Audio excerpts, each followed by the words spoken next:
Will someone help him? Emmerdale aired a new John Sugden scheme to escape the Dales for good, but will it all go to plan? John remains very much a wanted man after the truth about his multiple crimes finally came out.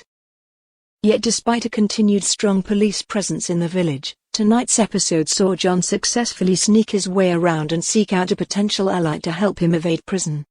Relying on his usual deceptive ways, John blackmailed Caleb Dingle over the murder of Anthony Fox, having helped Caleb's wife Ruby dispose of the body. He asked Caleb to help him escape abroad to start a new life, but will it or Caleb give in to John's demands? The episode began with John at Victoria Sugden's cottage, carrying a syringe. Glaring at a photo of Robert Sugden, it was clear that he had plans to poison his nemesis and was lying in wait for Robert's return. However, his opportunity never came, as returning to the cottage, Victoria let her son Harry in and sat outside with Robert on a bench, reflecting on recent events. Victoria told Robert her doubts about John and questioned whether he even loved and valued her as a sister. John eavesdropped on the conversation and was heartbroken by Victoria's admission, sneaking out of the cottage and abandoning his plan.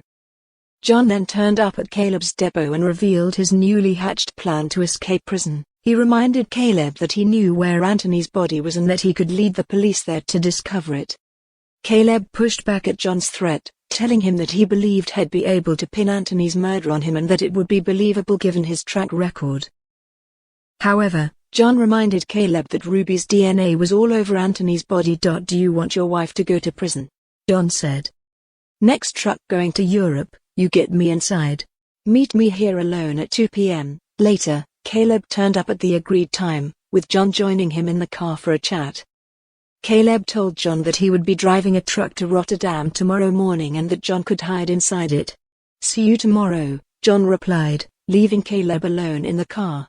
Will this really be the end of John, without him facing justice?